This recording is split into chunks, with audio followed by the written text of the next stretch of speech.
इतने लोग पढ़ते चले जाते हैं, पर उन्हें आई का कॉन्सेप्ट ही नहीं पता। कंपटीशन का गेम ही यही होता है। जो कंपटीशन का गेम है ना, वो थर्ड आई का गेम है। तुम्हारे पास मॉडर्न एनसीईआरटी का 1 लाख पेज का नोट होगा और उसमें मेरे को तुम जला दी जाओगे।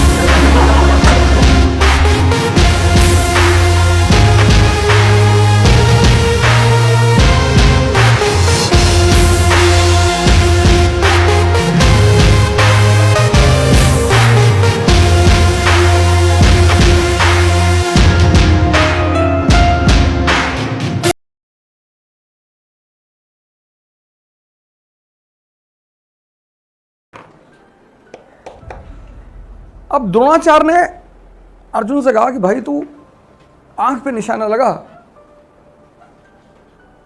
पेट पे नहीं कहा, कान पे नहीं कहा, आंख पे। क्योंकि सामने वाले की जब तुम आंख ही फोड़ दोगे तो कान हाथ पैर रखकर करेगा ही क्या। जब तुमने किसी के कान पे तीर मार दी तो आंख तो काम कर ही रही है ना। सारा कांड कहां से होगा? देखने से।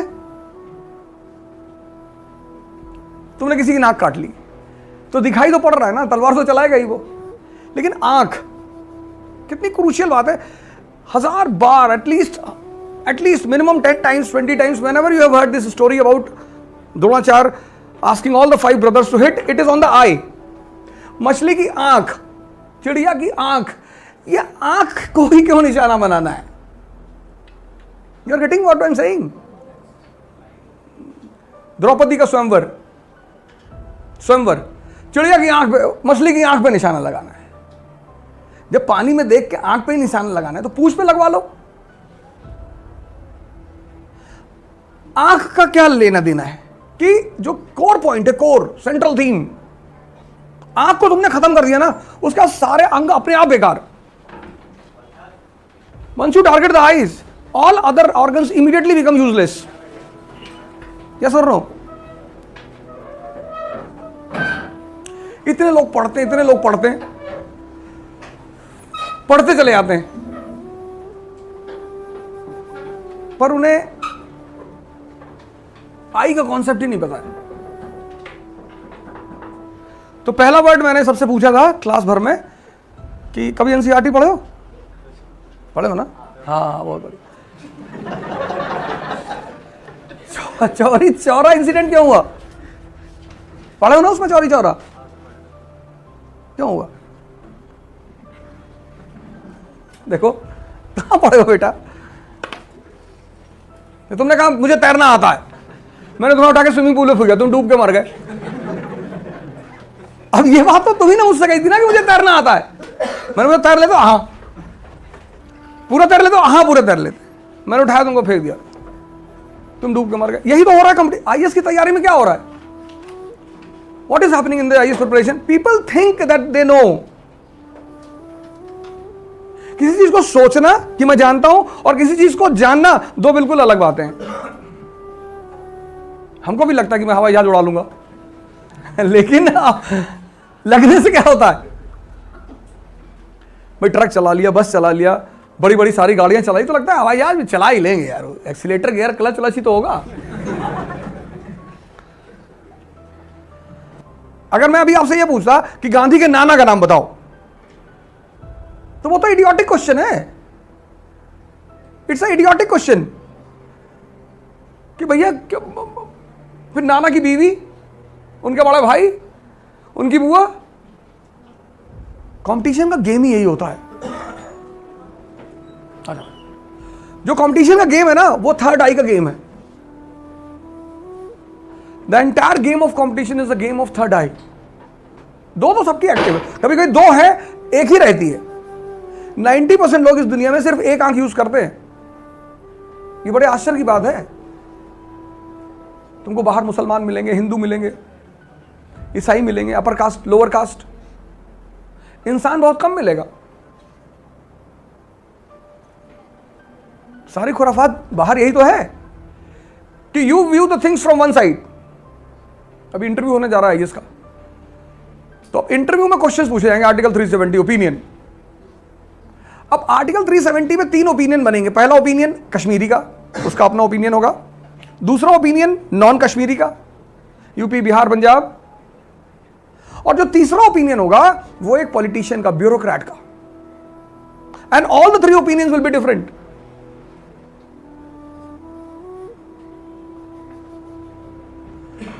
पहली बात, क्या पढ़ना है, what to study and why, ये जानना बहुत जरूरी होता है। क्या पढ़ना और कैसे पढ़ना है, 2 ही चीज से आप आईएएस बनेंगे, और कुछ पढ़ना नहीं। छोटी चीज पर आप ध्यान नहीं देंगे, बड़ी आपको पकड़ में आएगी नहीं। सरोजनी नायडू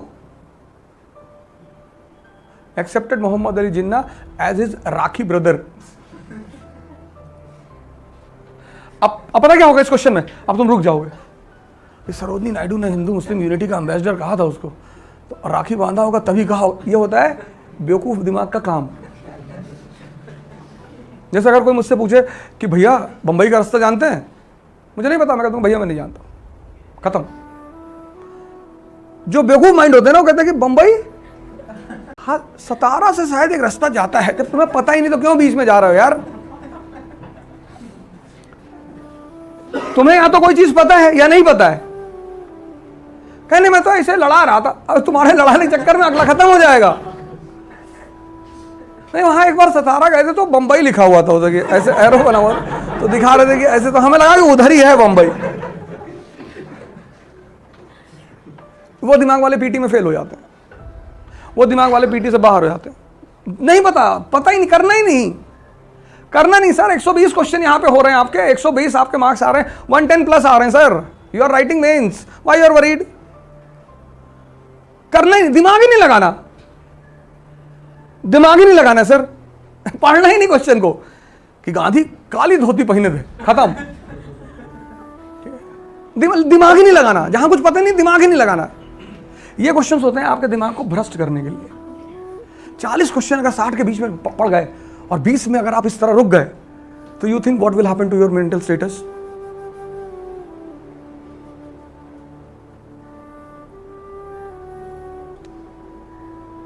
इसलिए कुछ लड़के तुमको मिलेंगे जो तुमसे कहेंगे कि पहले अटेम्प्ट में 2 नंबर से नहीं हुआ था, फिर तीसरे में 4 से नहीं हुआ, फिर चौथे में 7 नंबर हो गया। पढ़ा सा है उन्होंने। वो होता क्या उनके साथ, वो इन क्वेश्चन को जब ज्यादा ध्यान से पढ़ते हैं, कहते हैं ना विनाश काले विपरीत बुद्धि, इस पर ज्यादा टाइम लगा देते हैं, तो जो आते वाले क्वेश्चन वो भी भूल जाते हैं। वो 10-15 यहां से भी गलत हो जाते हैं, बस गेम से बाहर।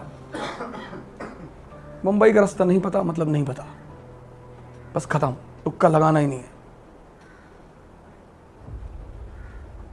ये पहला अप्रोच होता है। तो जब तुमसे कहा जाता है एनसीईआरटी पढ़ो, एनसीईआरटी पढ़ो, एनसीईआरटी पढ़ो, तुम क्या करते हो, बस पढ़ के निकल जाते हो, तुम उसको खोलने का काम नहीं करते। बात क्लियर हुई। अब जाकर अगर तुम एनसीईआरटी अब पढ़ोगे ना, you will find it's a new NCERT.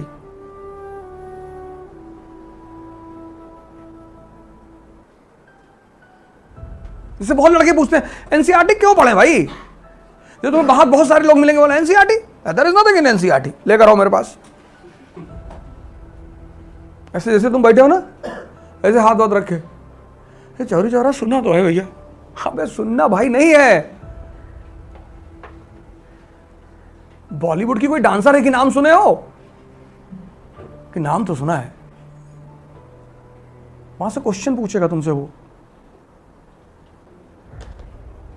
कैसे बनते तुम आईएएस है। ये कोई बुरा मानने वाली बात नहीं है, यही तो सीखना है।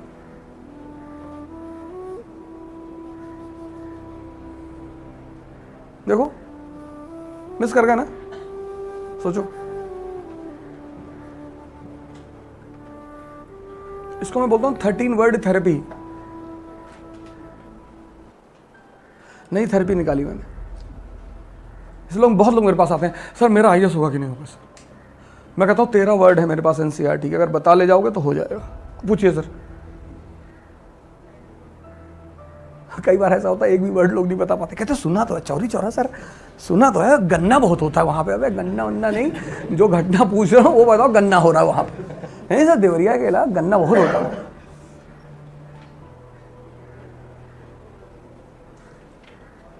तुम्हें पता चली कोचिंग सिर्फ डायरेक्शन देती है। उसमें जो 20,000 में जो एकदम सॉलिड लड़के बैठे, सॉलिड, जो मतलब चिड़िया की आंख वाले, थर्ड आई कॉन्सेप्ट लेके बैठे हैं, बहुत सारे बैठे हो, पेट भी देख रहे, युधिष्ठिर टाइप के भी लड़के बैठे कि सर पेड़ भी दिखाई पड़ा, पत्ती दिखाई पड़ी। गुरुदेव आप भी बगल में खड़े, बोले आ जाओ, तुमसे परी ना निकल पाएगा, तुम नहीं निकाल पाओगे, जाने दो, तुम मत दो। अरे गुरुदेव बोले एनसीईआरटी पढ़ लेंगे, बोले नहीं कर पाओगे यार, एनसीईआरटी छोड़ो, तुमसे नहीं हो पाएगा।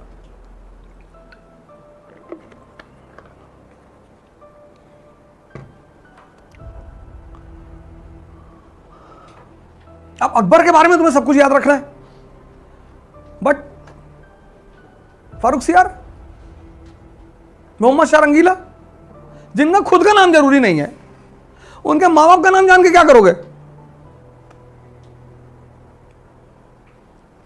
लेकिन अब तुमने मेरी ये बात पकड़ ली तो तुम हर वर्ड को डिफाइन करोगे एनसीईआरटी, और तुम्हारे पास मॉडर्न एनसीईआरटी का 1 लाख पेज का नोट्स होगा और उसी पे लेट के तुम जला दिए जाओगे कि मास्टर ने क्लास में कहा था कि हर वर्ड को चेक करो।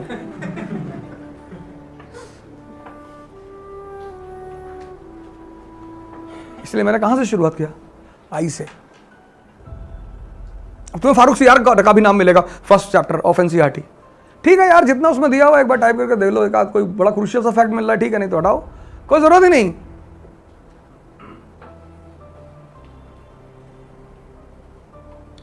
नहीं, एक बार टाइप कर लो फारूक सियार का नाम विकिपीडिया, ऐसा भी नहीं है, कोई बड़ा रेलेवेंट फैक्ट मिल रहा है, रेलेवेंट, जिससे हिस्ट्री पे इंपैक्ट पड़ रहा है, उस समय की हिस्ट्री पे इंपैक्ट पड़ रहा है, उसको निकाल लो। बाकी फारूक सियार पान बहुत खाता था, क्या करोगे जान के? खाता हो, उसके पान खाने से देश पे क्या फर्क पड़ रहा है? तुमने उसको भी नोट कर लिया, और स्टार भी बनाए हो कि फारूक सियार पान बहुत खाता था।